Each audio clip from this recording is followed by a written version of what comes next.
warahmatullahi wabarakatuh. Perkenalkan, saya Juniatun dari SMP Negeri 215 Jakarta, calon guru penggerak Angkatan 9 Jakarta Barat. Kali ini saya akan menayangkan kegiatan desiminasi budaya positif di sekolah. Dalam kegiatan desiminasi budaya positif ini diselenggarakan di SMP Negeri 215 Jakarta yang akan dipandu oleh Bapak Ahmad Bustomi dan saya sendiri Juniatun. Menurut Ki Hajar Dewantara, pengumpamaan sekolah sebagai sebuah ladang tempat persemaian bibit agar bibit bisa berkembang secara maksimal, maka petani dapat memperbaiki kondisi tanah, memelihara bibit tanaman, memberi pupuk dan air, membasmi ulat-ulat atau jamur-jamur yang mengganggu hidup bibit tanaman, dan lain sebagainya. Dari uraian tersebut, kita dapat memahami bahwa sekolah diibaratkan sebagai tanah tempat bercocok tanam, sehingga guru harus mengusahakan sekolah menjadi lingkungan yang menyenangkan, menjaga dan melindungi murid dari hal-hal yang tidak baik. Dengan demikian, karakter murid akan tumbuh dengan baik sesuai profil pelajar Pancasila. Aksi nyata budaya positif ini bertujuan menumbuhkan budaya positif di sekolah dengan meyakini nilai-nilai kebajikan universal serta menciptakan murid yang merdeka dan mempunyai disiplin kuat sesuai profil pelajar Pancasila. Sebelum melakukan kegiatan desiminasi, saya bersama rekan CGP yang lainnya menghadap kepala sekolah dan menjelaskan pentingnya penanaman budaya positif dan keyakinan kelas di sekolah, serta meminta izin untuk desiminasi bersama rekan guru. Berikutnya, kami berkolaborasi dan koordinasi dengan wali kelas yang lain untuk membuat keyakinan kelasnya masing-masing. Kemudian, memantau, merefleksi, dan mengevaluasi keyakinan kelas yang sudah dibuat. Terakhir, kami mengumpulkan rekan guru dan melakukan desiminasi pemahaman budaya positif dan segitiga restitusi. Tolak ukur kegiatan kami mengadakan desiminasi adalah siswa dapat melaksanakan keyakinan kelas yang telah disepakati bersama dengan kesadaran diri dan penuh tanggung jawab, serta terwujudnya kebiasaan-kebiasaan yang baik dalam diri murid sehingga tercermin karakter profil pelajar Pancasila. Kegiatannya antara lain membuat rencana perbaikan, mengevaluasi kesepakatan kelas yang telah dibuat secara berkala, menempatkan diri pada posisi kontrol manajer serta konsisten dan berkelanjutan, menerapkan segitiga restitusi pada setiap masalah yang ada, serta berkolaborasi dengan semua pihak demi terwujudnya budaya positif. Harapan saya, semoga penerapan budaya positif dapat terwujud baik di lingkungan sekolah, di rumah, maupun di masyarakat, agar tercipta suasana belajar yang aman, nyaman, dan menyenangkan. Berikut konsep inti budaya positif yang akan kami tampilkan. Yang pertama, disiplin positif dan nilai-nilai kebajikan universal. Kedua, teori motivasi, hukuman, dan penghargaan serta restitusi. Yang ketiga, keyakinan kelas. Keempat, kebutuhan dasar manusia dan dunia berkualitas. Yang kelima, restitusi, 5 posisi kontrol, dan yang keenam, restitusi, segitiga restitusi. Desiminasi budaya positif ini dilaksanakan di SMP Negeri 215 Jakarta dengan diikuti oleh beberapa orang guru dan dipandu oleh saya Juniatun dan Bapak Ahmad Bustomi sebagai calon guru penggerak Angkatan 9 Jakarta Barat dari SMP Negeri 215 Jakarta. Berikut tayangan desiminasi budaya positif yang telah kami laksanakan. Kurang lebihnya kami mohon maaf. Wassalamualaikum warahmatullahi wabarakatuh dan selamat menyaksikan. Assalamualaikum warahmatullahi wabarakatuh. Yang kami hormati narasumber siang ini yaitu Bu Juniatun dan Bapak Ahmad Bustomi dari Guru Penggerak dan teman-teman semuanya. Terima kasih sudah hadir di hari ini untuk mengikuti acara diseminasi tentang budaya positif di kelas dan di sekolah. Hari ini ada dua narasumber, yang pertama Bu Juniatun dan Pak Ahmad Bustomi. Nah, untuk yang sesi pertama ini, waktu dan tempat kami silakan kepada Pak Ahmad Bustomi. Silakan Pak Bustomi. Terima kasih Pak Dar atas waktu dan kesempatannya. Baik Bapak Ibu, sebelum kita mulai, izinkan saya untuk menyampaikan diseminasi budaya positif. Untuk itu saya ucapkan Assalamualaikum warahmatullahi wabarakatuh. Rabbi shrah li sadri wa yassir li amri wahlul 'uqdatam min lisani yafqahu qawli. Amin.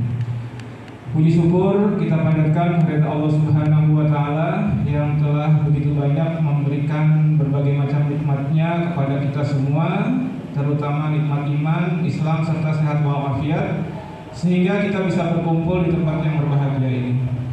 Salawat serta salam juga selalu tercurah pada junjungan kita Nabi besar Muhammad SAW beserta keluarga, sahabat, dan para pengikutnya. Mudah-mudahan kita di yaumul akhir nanti mendapatkan syafaatnya. Amin ya robbal alamin. Pertama-tama saya ucapkan terima kasih pada Bapak Ibu yang sudah hadir pada kesempatan kali ini. Izinkan kami untuk memberikan diseminasi atau sesi berbagi terkait aksi nyata modul 1.4 tentang budaya positif. Sebelum saya mulai, mungkin saya mau berpantun dulu nih Bapak Ibu. Mudah-mudahan masih ingat pantunnya dari semalam dan nyiapin. Buah durian, buah dongdong. Apalagi itu ya? Buah durian, buah dongdong. Tolong perhatiin presentasi saya dong. Ya, terima kasih. Ya, mungkin saya izin berdiri dalam menyampaikan diseminasi pada hari ini, yaitu tentang budaya positif. Bapak Ibu bisa lihat di depan terkait konsep utama ya dari budaya positif. Nah, konsep utama ini terdiri dari 6 materi, ya. Yang mana yang pertama itu adalah disiplin positif dan nilai-nilai kebajikan universal. Yang kedua adalah teori motivasi, hukuman dan penghargaan serta restitusi. Yang ketiga adalah keyakinan kelas. Yang keempat adalah kebutuhan dasar manusia dan dunia berkualitas. Yang kelima adalah restitusi 5 posisi kontrol. Dan yang terakhir adalah restitusi segitiga restitusi. Nah, itu adalah materi yang akan coba kami sampaikan pada kesempatan kali ini. Ya. Baik, yang berikutnya adalah terkait dengan budaya positif. Apa itu budaya positif, Bapak Ibu? Budaya positif yang berpihak pada murid diyakini dapat melahirkan generasi penerus bangsa yang unggul dan berkarakter sesuai profil pelajar Pancasila. Budaya positif ini akan menimbulkan rasa aman dan nyaman pada murid dalam proses pembelajaran. Budaya positif juga dapat mendorong murid untuk mampu berpikir, bertindak, dan mencipta sebagai proses memerdekakan dirinya sehingga murid lebih mandiri dan bertanggung jawab. Nah, itu adalah kaitannya dengan budaya positif. Artinya apa? Segala pembelajaran itu semuanya berpihak kepada murid. Kalau dalam modul budaya positif ini atau terkait dengan pemikiran KHD, segala sesuatu yang kita lakukan Bapak Ibu, semua pembelajaran alangkah baiknya berpihak pada murid. Seperti itu. Berikutnya, nah ini adalah perubahan paradigma belajar. Ya. Pembelajaran dengan paradigma baru dirancang berdasarkan prinsip pembelajaran yang terdiferensiasi, sehingga setiap peserta didik belajar sesuai dengan kebutuhannya dari tahap perkembangannya untuk mewujudkan profil pelajar Pancasila. Nah, itu adalah paradigma perubahan belajar, ya. Jadi kita memberikan segala sesuatu dalam proses pembelajaran sesuai dengan kebutuhan murid. Bagaimana cara atau gaya belajar murid, seperti yang Bapak Ibu tahu, mereka memiliki gaya belajar masing-masing. Seperti itu. Yang berikutnya adalah disiplin positif dan nilai-nilai kebajikan universal. Ya. Kata disiplin juga sering dihubungkan dengan hukuman. Itu seperti identik gitu ya. Disiplin di mindset anak-anak, murid-murid kita mungkin gitu ya. Sebagian besar lah rata-rata disiplin itu kaitannya dengan hukuman. Padahal hal tersebut adalah hal yang berbeda. Karena belajar tentang disiplin positif tidak harus dengan memberi hukuman. Justru itu adalah salah satu alternatif terakhir, ya. Dan kalau perlu tidak digunakan sama sekali. Nah, ini memang menjadi dilema ya. Bagaimana terus mengatasi murid-murid yang bermasalah? Nanti akan kita paparkan, mencoba kita akan paparkan bagaimana caranya. Yang berikutnya adalah, dengan kata lain, seseorang yang memiliki disiplin diri berarti mereka bisa bertanggung jawab terhadap apa yang dilakukannya, karena mereka mendasarkan tindakan mereka pada nilai-nilai kebajikan universal. Sebagai pendidik, tujuan kita adalah menciptakan murid-murid yang memiliki disiplin diri sehingga mereka bisa berperilaku dengan mengacu pada nilai-nilai kebajikan universal dan memiliki motivasi intrinsik bukan ekstrinsik. Nah, itu yang kita coba tumbuh kembangkan, ya, yang mana nilai-nilai kebaikan itu harus tumbuh atau muncul dalam pribadi murid kita masing-masing, bukan karena faktor hukuman atau karena faktor takut dan lain sebagainya. Yang berikutnya adalah nilai-nilai kebajikan adalah sifat-sifat positif manusia yang merupakan tujuan mulia yang ingin dicapai setiap individu. Nilai-nilai tersebut bersifat universal dan lintas bahasa, suku bangsa, agama maupun latar belakang. Sikap perilaku atau perbuatan memiliki tujuan. Ini menurut Dr. William Dresser pada teori kontrol tahun 1984. Dengan mengaitkan nilai-nilai kebajikan yang diyakini seseorang, maka motivasi intrinsiknya akan terbangun, sehingga menggerakkan motivasi dari dalam untuk dapat mencapai tujuan mulia yang diinginkan. Ini menurut Diane Gossen, ya, tahun 1998. Nah, apa sih nilai-nilai kebajikan itu? Yang ingin dicapai oleh setiap anak Indonesia kita kenal dengan profil pelajar Pancasila. Ternyata ini nilai-nilai kebajikan yang mau kita raih gitu ya, atau mau kita arahkan supaya anak-anak memiliki nilai-nilai kebajikan dari dalam dirinya, ya. Yang pertama adalah beriman, bertakwa kepada Tuhan Yang Maha Esa dan berakhlak mulia. Yang kedua mandiri, yang ketiga bernalar kritis, yang keempat berkebinekaan global, bergotong royong dan kreatif. Dan ternyata ini adalah nilai kebajikan yang kita harap para murid-murid kita tumbuh dari dalam dirinya masing-masing. Yang berikutnya adalah, ini adalah beberapa contoh ya, disiplin positif dan nilai-nilai kebajikan universal. Ada sholat berjamaah, tadarus, ya, datang tepat waktu, ya, mandiri dan bekerja sama dalam kelompok, serta kreatif. Ya, di mana di sini murid-murid kita sebenarnya memiliki nilai-nilai kebajikan itu kalau kita mau menggalinya secara lebih mendalam lagi. Nah, ini beberapa contoh disiplin positif dan nilai-nilai kebajikan universal. Ya. Berikutnya, motivasi perilaku manusia. Apa saja motivasinya? Ini menurut Diane Gossen lagi dalam bukunya Restructuring School. Disiplin menyatakan ada 3 motivasi perilaku pada manusia. Apa saja? Yang pertama adalah untuk menghindari ketidaknyamanan atau hukuman. Ternyata murid-murid kita tuh nurut gara-gara takut dihukum. Nah, ini adalah motivasi eksternal. Ya. Yang kedua adalah untuk mendapatkan imbalan atau penghargaan dari orang lain. Mungkin saya, Bapak Ibu, untuk mendisiplinkan murid ada penghargaan. Ya, berarti itu tetap motivasinya apa? Eksternal, ya, dari luar. Dan yang terakhir adalah untuk menjadi orang yang mereka inginkan dan menghargai diri sendiri dengan nilai-nilai yang mereka percaya. Jadi dia sadar bahwa kebaikan hal-hal yang baik yang harus dilakukan itu tumbuh dengan kesadaran diri sendiri. Nah, itu menjadi motivasi internal atau tujuan dari disiplin positif.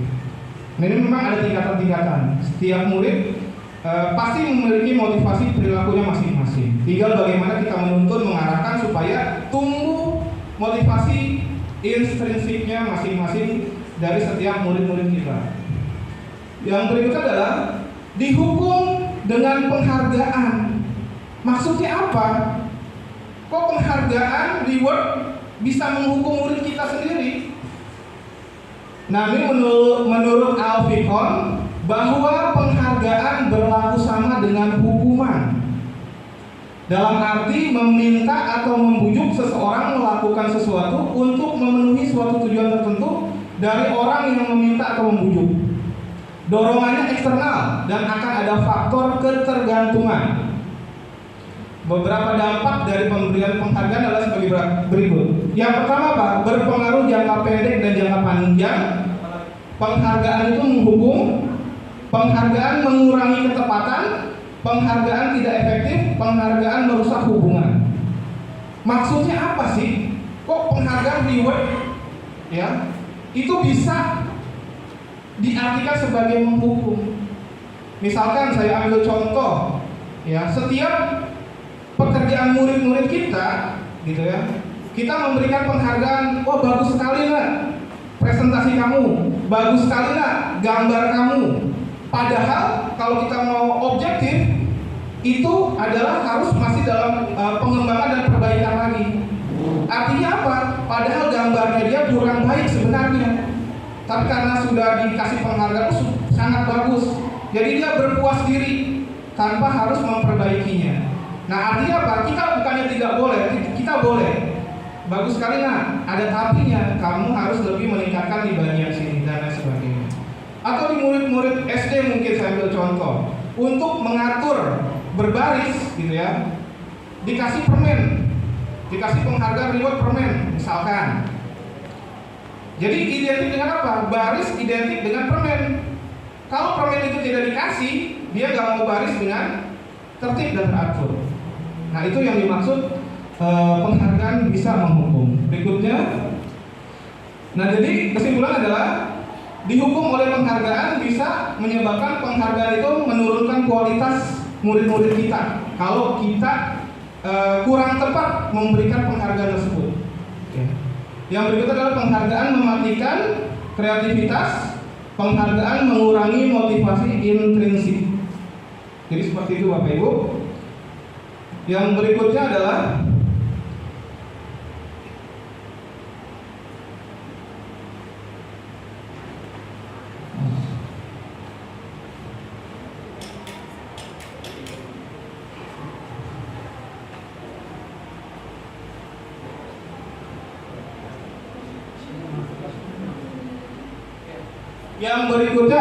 apa itu restitusi? Ya. Restitusi adalah proses menciptakan kondisi bagi murid untuk memperbaiki kesalahan mereka sehingga mereka bisa kembali pada kelompok mereka dengan karakter yang lebih kuat. Restitusi juga merupakan proses kolaboratif yang mengajarkan murid untuk mencari solusi untuk masalah mereka dan membantu murid berpikir tentang orang seperti apa yang mereka ingin menjadi atau tujuan mulia dan bagaimana mereka harus memperlakukan orang lain. Ini menurut Gosen 2004 ya. Jadi artinya apa? Restitusi adalah menciptakan kondisi murid untuk bagaimana dia bisa memperbaiki kesalahan ya, kesalahan diri sendiri dan mencari solusi terbaik apa yang harus dilakukan dari kesalahan tersebut. Berikutnya, nah ini adalah ada 9 ciri-ciri restitusi. Yang pertama, restitusi itu bukan untuk menebus kesalahan, namun untuk belajar dari kesalahan. Yang kedua, memperbaiki hubungan. Yang ketiga, tawaran. Ya, bukan paksaan. Maksudnya apa?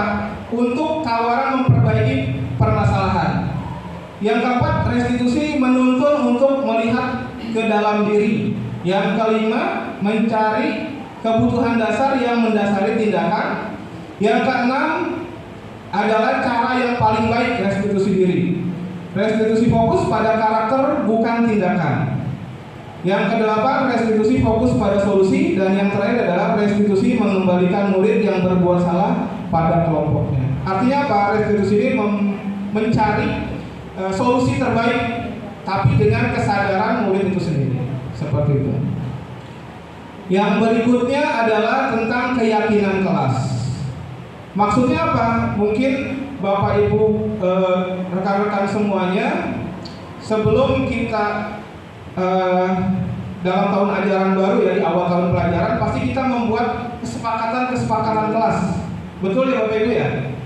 Ada peraturan kelas yang harus disepakati setiap murid-murid kita di kelas. Biasanya di tahun pelajaran ya, tahun ajaran baru misalkan.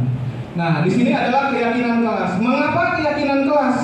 Mengapa tidak peraturan kelas saja? Nah, ada pertanyaan-pertanyaan berikut.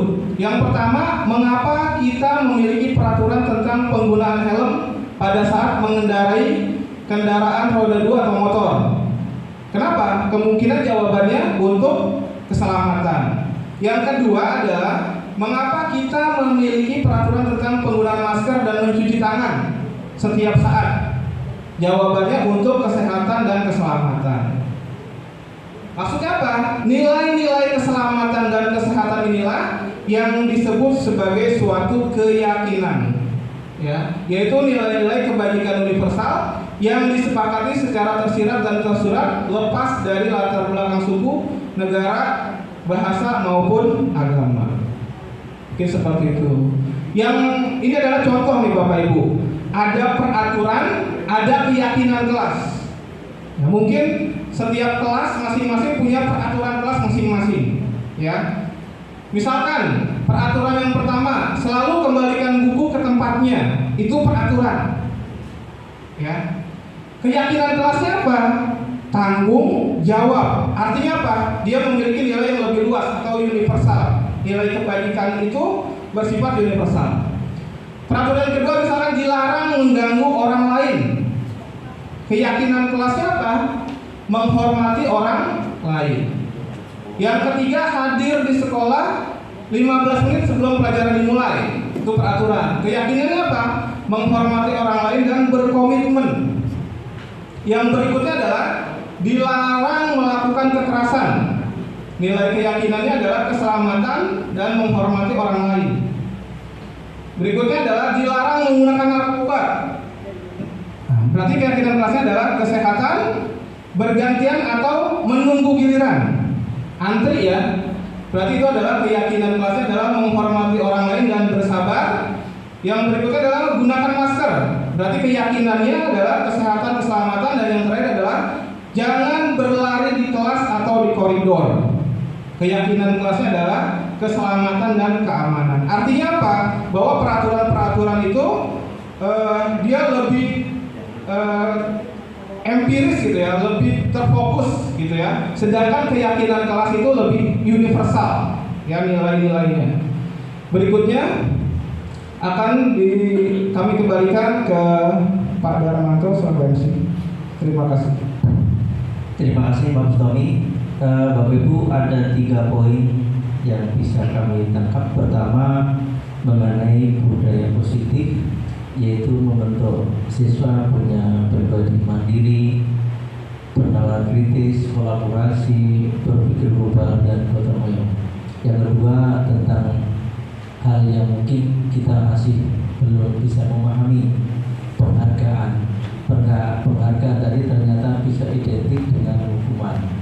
Nah, nanti seperti apa yang dimaksud penghargaan untuk bisa berdampak negatif atau sama dengan hukuman. Nanti setelah Bu Juniatun kita membuka sesi tanya jawab. Selanjutnya kepada Bu Juniatun dipersilakan.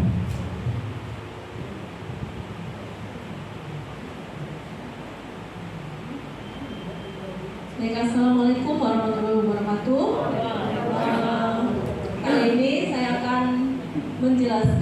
3 materi lagi. Jadi ada 6 materi tentang budaya positif. Berikutnya ada 5 kebutuhan dasar manusia. Jadi ini yang dibutuhkan oleh manusia, dasar kebutuhan manusia. Yang pertama, bertahan hidup. Contohnya makanan, pakaian, tempat tinggal, keamanan, dan kesehatan. Kemudian ada kasih sayang. Contohnya rasa diterima, berbagi, dipedulikan, kerjasama, dan menjadi bagian dari kelompok. Yang ketiga, kekuasaan. Jadi kekuasaan ini adalah salah satu bagian dasar kebutuhan manusia. Contohnya harga diri, keinginan untuk didengar, memimpin, berprestasi, dan diakui. Yang keempat, kebebasan. Contohnya ada mandiri, memiliki pilihan, mencoba hal baru, dan mengandalkan kemampuannya. Yang terakhir, kelima, adalah kesenangan. Contohnya bermain, tertawa, antusias, dan semangat. Nah, ini bagian dari 5 kebutuhan dasar manusia. Berikutnya, contoh di sini ada Bimo, seorang anak TKB, selalu berlari keluar kelas menuju jalan raya di depan sekolahnya yang ramai dan dengan kendaraan. Tingkahnya membuat guru Bu Ani bingung dan seringkali lari mengejarnya. Ada beberapa kemungkinan jawaban yang diberikan Bimo. Identifikasi kebutuhan yang ingin dipenuhi Bimo. Jika respon Bimo seperti di kolom sebelah kiri, di sini nggak ada kolomnya. Aku senang main kejar-kejaran dengan ibu guru. Seru. Menurut Bapak Ibu, jawabannya yang mana? Termasuk kebutuhan apa di sini? Kesenangan. Ya, aku senang main kejar-kejaran dengan ibu guru. Seru. Ya. Jadi ini kebutuhan kesenangan. Berikutnya, kemudian dunia berkualitas. Ini materi yang kedua, dunia berkualitas masih tadi 5 kebutuhan pokok dan dunia berkualitas. Nah, dunia berkualitas itu apa sih? Dunia berkualitas itu adalah tempat khusus dalam pikiran Anda, tempat Anda menyimpan gambaran, representasi dari semua yang Anda inginkan. Bisa berisi orang-orang, hal-hal, dan apa saja yang terbaik dalam hidup Anda, dan membuat Anda merasa bahagia dan terpengaruh kebutuhan dasar Anda. Ini menurut William Glasser menyebutkan seperti semacam album foto. Jadi dunia berkualitas itu seperti semacam album foto. Kita pasti punya album foto ya. Jadi itu yang dunia berkualitas itu seperti itu. Ada momen-momen yang baik gitu ya. Ada momen-momen tertentu gitu. Kemudian murid kita juga mempunyai gambaran dunia berkualitas. Bila guru dapat membangun interaksi dan memberdayakan dan memerdekakan murid, maka murid akan meletakkan dirinya sendiri sebagai individu yang positif dalam dunia berkualitas karena mereka menghargai nilai-nilai kebajikan. Berikutnya, ini ada restitusi, materi kedua ada restitusi 5 posisi kontrol guru. Yang pertama sebagai penghukum,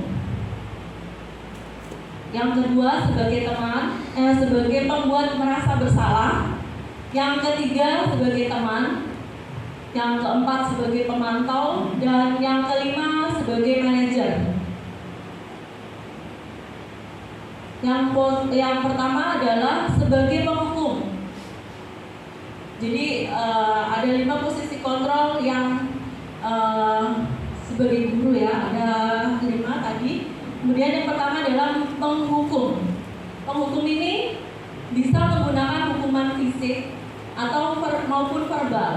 Orang-orang yang menjalankan posisi penghukum senantiasa mengatakan bahwa sekolah memerlukan sistem atau alat yang dapat lebih menekan murid-murid lebih dalam lagi. Guru-guru yang menerapkan posisi penghukum akan berkata, patuhi aturan saya atau awas, ya. Jadi agak lebih tegas. Jadi ini yang biasa dilakukan oleh guru dalam menggunakan posisi penghukum. Kemudian kamu selalu saja salah, ya. Kemudian yang ketiga, selalu, pasti selalu. Yang terakhir, selesai. Nah, guru seperti ini senantiasa percaya hanya ada satu cara agar pembelajaran bisa berhasil dengan caranya dia. Itu guru yang posisinya sebagai penghukum. Kemudian yang kedua, sebagai pembuat merasa bersalah. Nah, pada posisi ini biasanya guru akan bersuara lebih lembut dari penghukum tadi. Pembuat merasa bersalah akan menggunakan keheningan yang membuat orang lain merasa tidak nyaman, bersalah, atau rendah diri. Kata-kata yang keluar dengan lembut akan seperti sebagai berikut, ya. Ibu sangat kecewa sekali dengan kamu. Berapa kali Bapak harus memberitahu kamu, ya? Jadi agak pelan dari penghukum, tapi membuat orang lain itu atau murid kita itu merasa bersalah, ya. Gimana coba kalau orang tua kamu tahu kamu berbuat begini? Nah, di posisi ini murid akan memiliki penilaian diri yang buruk tentang diri mereka. Murid merasa tidak berharga dan telah mengecewakan orang-orang yang disayanginya. Kemudian yang ketiga, sebagai teman. Ini posisi kontrol guru sebagai teman. Guru pada posisi ini tidak akan menyakiti murid, namun akan tetap berupaya mengontrol murid melalui persuasi. Posisi teman pada guru bisa negatif atau positif. Jika positif di sini berupa hubungan baik yang terjalin antara guru dan murid, guru di posisi teman menggunakan hubungan baik dan humor untuk mempengaruhi seseorang. Nah, ini biasanya yang dikatakan oleh posisi sebagai teman, ayo bantulah demi Bapak, ya. Ayo ingat, tidak bantuan Bapak selama ini. Ayo ingat tidak bantuan Bapak selama ini. Kemudian, ya sudah kali ini tidak apa-apa, nanti Ibu bantu bereskan. Nah, ini yang sering digunakan kata-kata sebagai teman. Hal negatif dari posisi teman adalah bila suatu saat guru tersebut tidak membantu, maka murid akan kecewa dan berkata, saya pikir Bapak Ibu teman saya. Nah, itu yang digarisbawahi kalau posisi guru sebagai teman. Jadi murid merasa dikecewakan dan tidak mau lagi berusaha. Hal lain yang mungkin timbul adalah murid hanya akan bertindak untuk guru tertentu dan tidak untuk guru lainnya. Murid akan terpengaruh pada guru tersebut. Kemudian ini posisi pemantau yang sering digunakan ini, ya, posisi pemantau, ya. Ini posisi pemantau berdasarkan pada peraturan dan konsekuensi. Dengan menggunakan sanksi atau konsekuensi, kita dapat memisahkan hubungan pribadi kita dengan murid. Sebagai seorang yang menjalankan posisi pemantau, pertanyaan yang diajukan, ini yang sering diajukan oleh posisi guru sebagai pemantau. Apa yang telah kamu lakukan? Peraturannya apa? Sanksi atau konsekuensinya apa? Tuh, ya. Nah, seorang pemantau sangat mengandalkan perhitungan, catatan, data, dan dapat digunakan sebagai bukti atas perilaku seorang. Posisi ini akan menggunakan stiker, slip catatan, daftar cek. Posisi pemantau sendiri berawal dari teori stimulus respon yang menunjukkan tanggung jawab guru dalam mengontrol murid. Kemudian yang kelima, sebagai manajer. Ini posisi kontrol sebagai manajer. Murid diajak untuk menganalisis kebutuhan dirinya maupun kebutuhan orang lain. Di sini penekanan bukan pada kemampuan membuat konsekuensi, namun dapat berkolaborasi dengan murid bagaimana memperbaiki kesalahan yang ada. Seorang manajer akan berkata, ini yang sering digunakan sebagai manajer, apa yang kita yakini. Ini kembali lagi ke keyakinan kelas. Jadi sebelum mulai tahun ajaran baru, sebelum mulai pembelajaran, biasanya kita membuat kesepakatan dan kita hendaknya membuat keyakinan kelas, ya. Jadi agar anak bisa teratur. Kemudian apa kamu meyakininya? Jika kamu meyakininya, apa kamu bersedia memperbaikinya? Jika kamu memperbaiki ini, hal ini menunjukkan apa tentang dirimu? Apa rencana kamu untuk memperbaiki hal ini? Jadi di posisi sebagai manajer itu guru memberikan solusi, menanyakan ke murid bagaimana solusi yang tepat. Jadi murid akan menggali sendiri, ya. Dia akan menyadari sendiri kesalahannya dia dan akan mencari sendiri solusinya. Guru hanya mencari pemantiknya saja. Oke, yang ketiga, yang terakhir ini ada segitiga restitusi. Yang paling bawah itu ada menstabilkan identitas. Jadi dalam memecahkan atau menangani siswa, setiap kasus itu ada segitiga restitusi. Ini diharapkan untuk mencari solusi, ya, bukan menghukum. Kemudian di sini yang pertama, menstabilkan identitas. Menstabilkan identitas itu setiap orang pasti pernah melakukan kesalahan. Kamu bukan satu-satunya yang pernah melakukan ini. Kemudian ada validasi tindakan yang salah. Ini kamu tentu punya alasan mengapa melakukan ini. Adakah cara yang lebih efektif untuk mendapatkan apa yang kamu butuhkan? Dan yang ketiga, menanyakan keyakinan. Keyakinan kelas apa yang telah kita sepakati. Kemudian kamu ingin menjadi orang seperti apa? Nih, dari segitiga restitusi. Dan penjabarannya ada di sini. Menstabilkan identitas. Bagian dari segitiga bertujuan untuk mengubah identitas anak dari anak yang gagal karena melakukan kesalahan menjadi orang yang sukses. Ini tujuan dari segitiga restitusi. Berbuat salah itu tidak apa-apa. Ini kata-katanya, ya. Jadi menstabilkan. Setiap misalkan ada kasus anak terlambat, nah kita stabilkan dulu. Contohnya, berbuat salah itu tidak apa-apa. Tidak ada manusia yang sempurna. Saya juga pernah melakukan kesalahan seperti itu. Kita bisa menyelesaikan ini. Bapak Ibu tidak tertarik mencari siapa yang salah, tetapi Bapak Ibu ingin mencari solusi dari permasalahan ini. Kamu berhak merasa begitu. Apa kamu sedang mencari teman yang baik buat dirimu sendiri? Jadi setiap ada kasus misalkan mereka berkelahi di kelas atau ada yang melakukan pembelian, gitu, ya. Jadi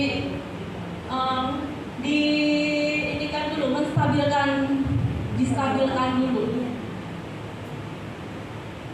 Biar mereka itu merasa nantinya akan, kalau digali itu mereka akan dengan sendirinya mengutarakan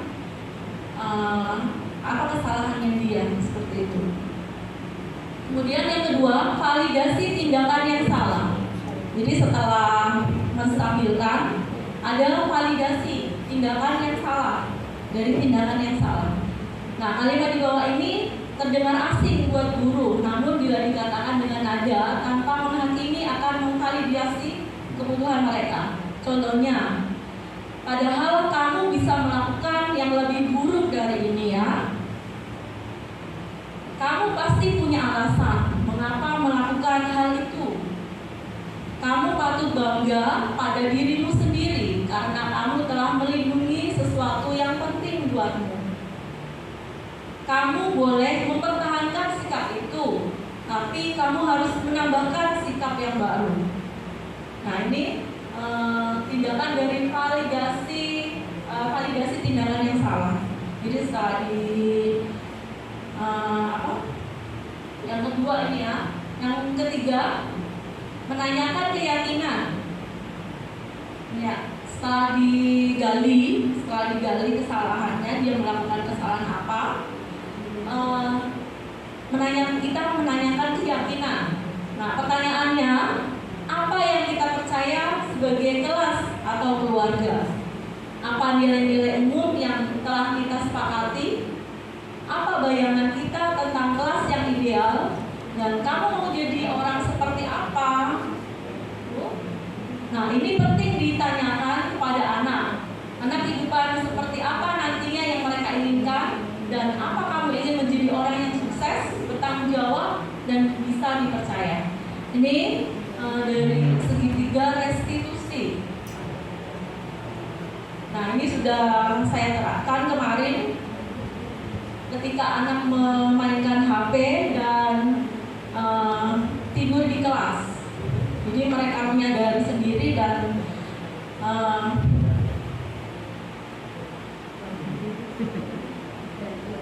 mereka berjanji tidak akan mengulangi. Jadi kita mengadakan dialog, bukan menghukum mereka. Jadi ketika anak main HP atau anak tertidur, saya melakukannya tidak menghukum, tapi dengan dialog, dengan tadi menggunakan segitiga restitusi, dan mudah-mudahan itu berhasil. Nah, kesimpulannya, guru berperan sebagai manajer. Jadi sebaiknya kita sebagai guru itu berperan sebagai manajer, dapat menyelesaikan masalahnya dengan penerapan segitiga restitusi, yaitu metode penyelesaian masalah dengan proses dialog yang dilakukan guru kepada murid, di mana murid sendiri yang menemukan solusi dari permasalahannya.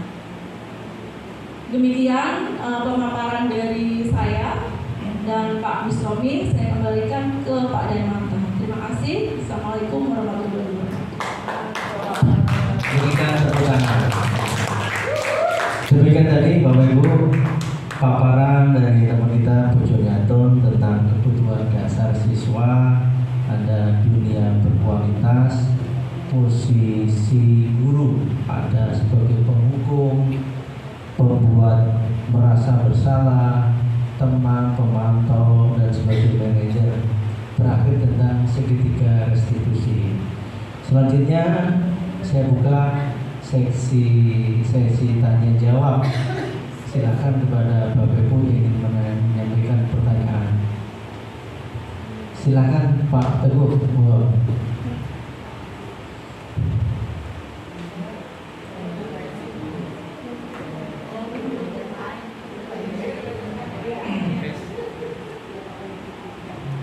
Tes ya. Assalamualaikum warahmatullahi wabarakatuh. Waalaikumsalam. Saya tertarik tadi pada saat yang posisi guru ya. Tadi kan menurut Bu Juniatun dan menurut posisi kontrol guru itu kan idealnya kita sebagai manajer ya. Nah, yang saya tanyakan, jika kita sebagai manajer tidak menyelesaikan suatu masalah, apakah kita boleh ataupun tidak boleh sebagai seorang penghukum pada akhirnya? Gitu ya. Kan tadi kita harusnya idealnya adalah menjadi seorang manajer gitu. Nah, apabila kita menjadi seorang manajer dan masalah itu tidak teratasi, atau tidak membuat siswa itu menjadi lebih baik? Nah, ini yang saya tanyain, boleh apa tidak nih kita sebagai berubah menjadi seorang penghukum? Begitu. Terima kasih. Wassalamualaikum warahmatullahi wabarakatuh. Satu lagi menanya, Bumbe, silakan. Yang Bunda baik silakan berdiri, Bun.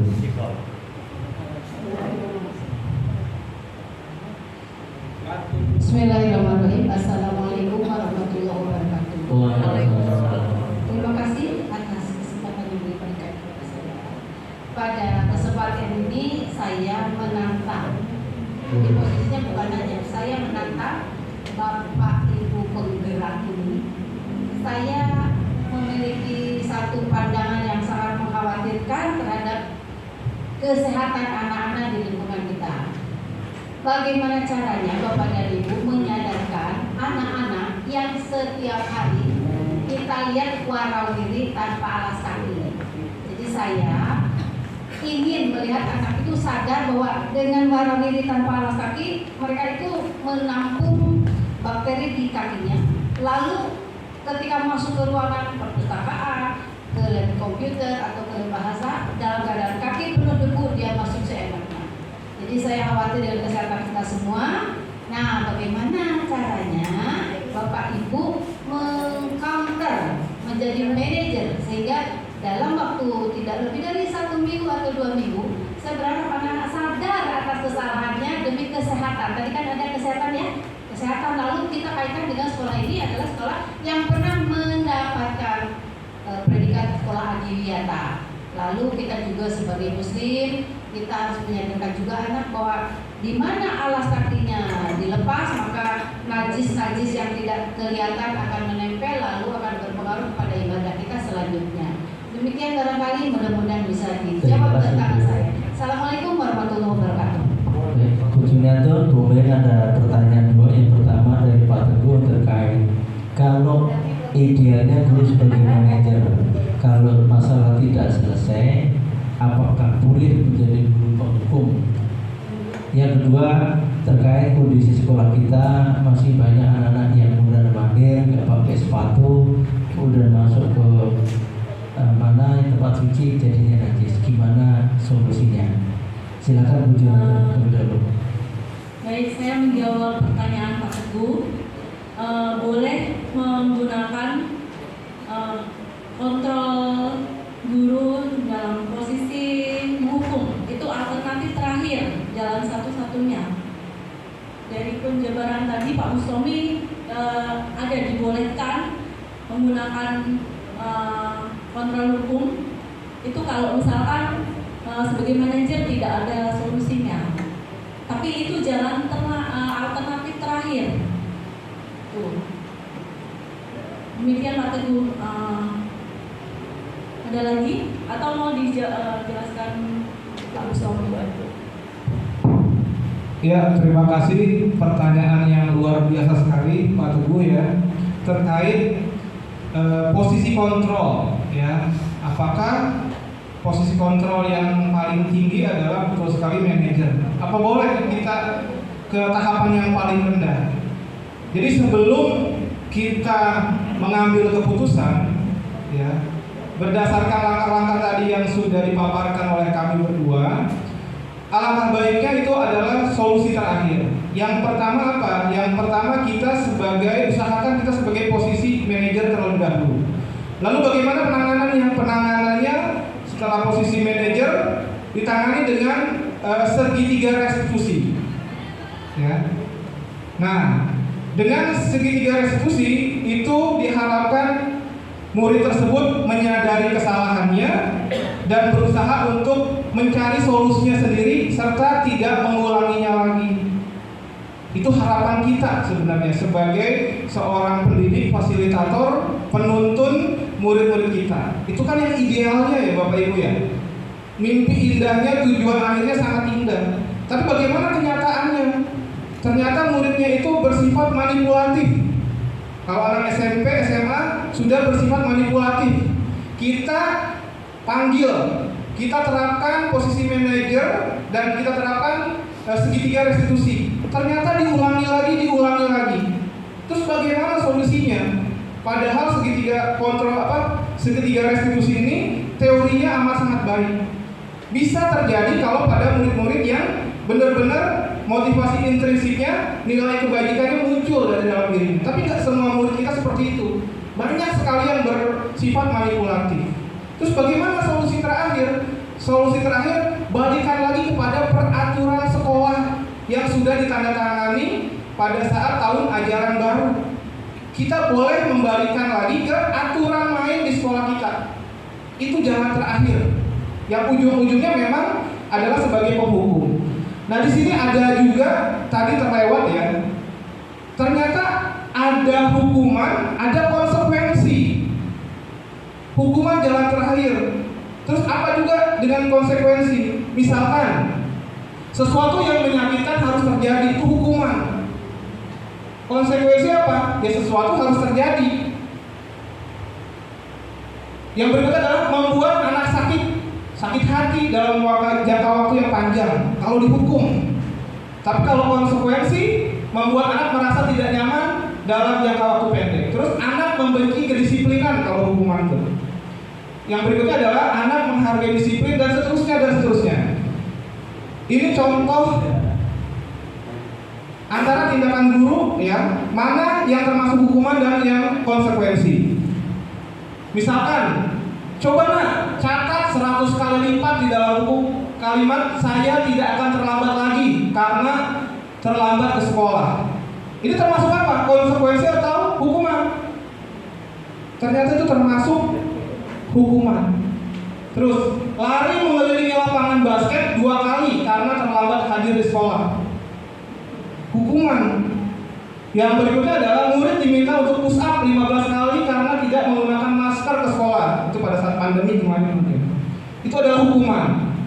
Menggantikan kertas tugas teman yang telah dicoret-coret. Itu konsekuensi. Sesuatu harus terjadi. Ya.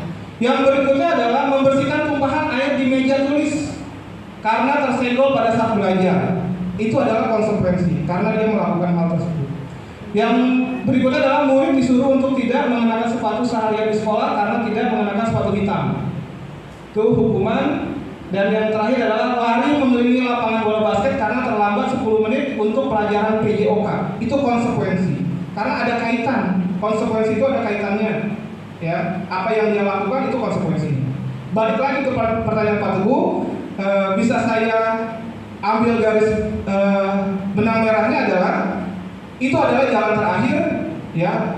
Bila mana segitiga restitusi itu dan murid yang kita tangani bersifat manipulatif, kita kembalikan lagi ke peraturan sekolah yang sudah ditandatangani oleh orang tua murid di atas materai. Itu jalan terakhir. Seperti itu, Pak Teguh. Tambahan dari saya. Oke, terima kasih, tepuk tangan buat kita semuanya. Gimana Pak Teguh? Berarti boleh ya? Boleh menghukum ya? Iya, berarti Jalan terakhir. Jalan terakhir. Selanjutnya kedua, gimana Ujun? Dari Bu Ben tadi, solusi banyak anak-anak yang jalan ke sana kemari tanpa alas kaki ya Bu Ben ya? Gimana Bu Ujun? Ya, mereka merasa bersalah karena membuat diri mereka sakit dan membawa hadis ke sana sendiri. Ya, menurut saya kita mengadakan pendekatan dulu kepada anak tersebut. Kita kasih masukan, kita kasih arahan akibatnya apa, karena kalau tidak menggunakan alas kaki itu jadi harus melakukan pendekatan terlebih dahulu, jangan langsung menghukum mereka. Ya, jadi dikasih pendekatan, kasih alasannya bagaimana dari segi kesehatan, dari segi agama. Gitu. Ya mungkin Ya, boleh. yang begini, situasi sekarang ini dimanfaatkan oleh semua guru apabila melihat anaknya di kelas itu berjalan tanpa alas kaki, maka kita ikuti tadi arahan ya, semua bergerak ya. Saya mohon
tidak menggunakan alas kaki, kita kasih pengertian gitu.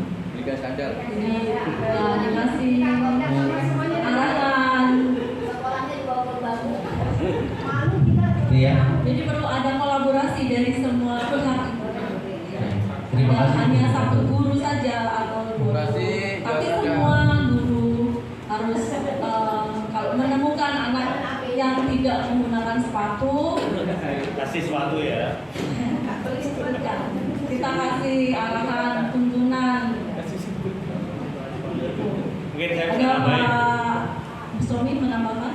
Pak Asim, Ya, ada yang silakan Pak Asim. saya nambahin. Closing statement silakan. Kalau misal ada kemarin Bu Mbak juga sempat ngobrol juga sama saya. Yang disampaikan Bu Yuni itu salah satunya ya. Salah duanya untuk nanti ke depan sebaiknya hal kebersihan semacam itu dimasukkan ke dalam keyakinan kelas supaya anak itu menyadari bahwa nyeker gitu ya di kelas itu resikonya seperti yang tadi Bu Mbak gambarkan gitu. Gak apa kedengeran ya, resikonya seperti yang Bu Mbak gambarkan baik dari segi kesehatan atau dalam segi kesucian gitu. Jadi nanti perlu di terus dan itu juga yang ketiga, salah tiganya kan ada salah satu, ada salah tiga. Salah tiganya itu harus digaungkan juga, digaungkan ke anak-anak bahwa bersih itu sesuatu yang memang sangat penting. Kalau itu terus digaungkan, anak sering mendengar, anak terbiasa, insya Allah nanti akan kalau digerak itu akan menjadi gerakan otomatisasi nanti. Ya, tuh. Mungkin kalau saya tambahannya itu Mombay. Sama-sama, Nek. Oke, terima kasih Pak Asim. Kalau begitu Bapak Ibu semuanya, mulai hari Senin, yuk kita mulai membuka lagi tata tertib, kemudian memulai lagi membuat keyakinan kelas. Tidak usah nunggu tahun ajaran baru. Kalau nunggu Juli kelamaan.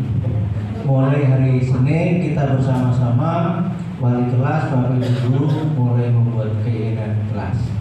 Bapak Ibu, waktu sudah menunjukkan pukul 14 lebih 0 berapa nih? 4. Kita sudah belajar dari pagi sampai siang ini. Mudah-mudahan kita bisa memahami dan bisa menjalankan dengan sebaik-baiknya. Pagi-pagi ke tempat permak, lebaran lagi membeli ke tempat. Terima kasih sudah menyimak. Semoga presentasi ini memberi manfaat. Terima kasih. Wassalamualaikum warahmatullahi wabarakatuh.